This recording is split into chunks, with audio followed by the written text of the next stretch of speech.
திருமூலரின் திருமந்திரம். உடம்பினை முன்னம் இழுக்கென்றிருந்தேன், உடம்பினுக்குள்ளே இருபொருள் கண்டேன். உடம்புலே உத்தமன் கோயில் கொண்டான் என்று உடம்பினை யானறிந்து ஓம்புகின்றேனே. உள்குவார் உள்ளிருக்கும் இறைவா, உன்னை நான் எண்ணுமளவு உன்னை எனக்கு சொந்தமாக்குகிறேன். அழியும் பாங்குடையது உனது உடல்.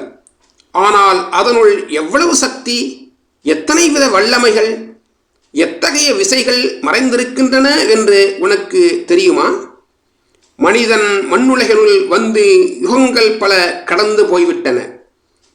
ஆனால் அவனுக்குரிய வல்லமைகளில் அணுவளவுக்கு மேல் இன்னும் வெளியாகவில்லை. ஆகையால் மனிதன் ஒன்றுக்கும் உதவாதவன் என்று சொல்லிவிடலாகாது. உள்ளே புதைந்திருக்கும் சக்தி அளப்பரியது. எவ்வளவுதான் புலப்படுத்தினாலும் அது முடிவில்லாதது.